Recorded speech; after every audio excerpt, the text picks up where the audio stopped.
From Los Angeles, TraderInsight.com presents Dr. Adrian Manz in the war room and at the helm with today's look at stocks and sectors on the radar. For TraderInsight.com, I'm Adrian Manz, and this is Stocks and Sectors on the Radar for Tuesday, January 27th, 2009. On Monday, Dow Jones Industrials up 38.5 to close at 8116.03. We had 1,985 advancers, 1,078 decliners, and 1.27 billion shares in terms of NYSE total volume. So what happened? How did we manage to put in a positive close with all the bad news that was coming out? Caterpillar missed their mark.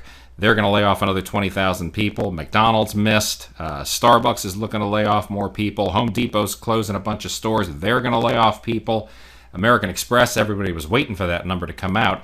Their profits were down 72% for the year, and defaults are through the roof. And apparently that news wasn't bad enough to keep people from buying it. So it was kind of that same mentality that kept the market going intraday. We had the banking index in particular. Here we see this is a daily chart of this thing. As we see here, it closed negative, down about 4% on the session. But take a look at what happened intra-session. We had a big move to the upside right off the open.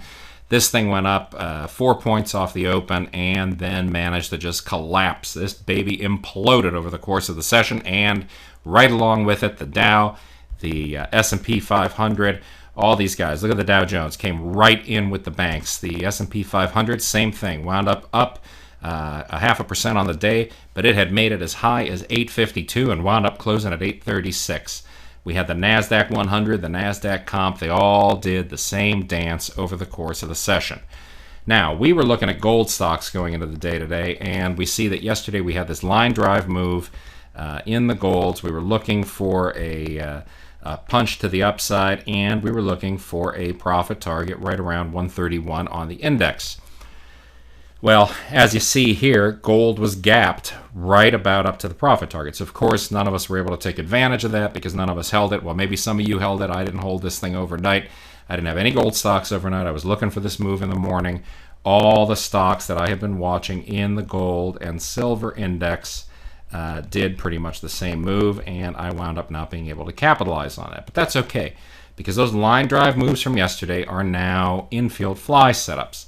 So for instance, here in Goldfields Limited, this is ticker symbol GFI. I'm looking for a move down below $9.65 a share. If I get it, I'll be looking for a continuation move lower to about the $9.40 a share range. So just a quick little scalp on that one.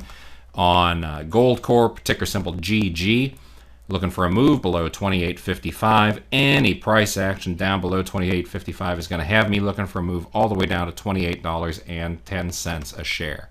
Newmont Mining, NEM. In this case, same kind of a thing. We had a line drive set up yesterday. Today, it's left an infield fly. $43.10 going to be the potential trigger price on this one, and a move lower down to $41.91 over the next couple sessions wouldn't be unheard of. I am probably going to keep it shallower than that, keep it intra-session, and just look for a move down to about $42.60 a share. Then we had that move in the banks today.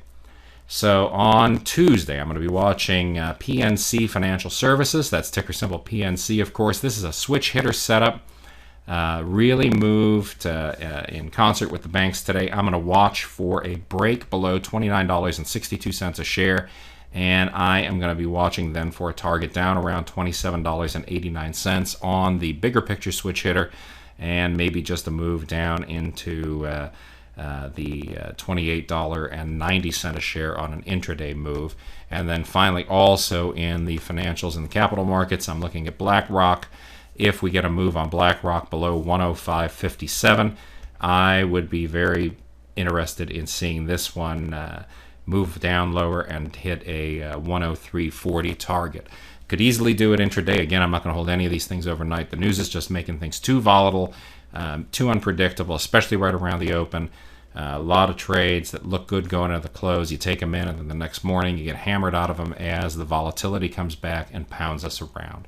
If you have any questions, shoot me an email, adrian@traderinsight.com. Please take a look at Around the Horn, a trader's guide to consistently scoring in the markets. If you don't understand some of this stuff, then write me an email and tell me specifically what you don't understand. That always helps if we're talking about the same thing. But remember to use protective stops on every trade and have a great trading day on Tuesday.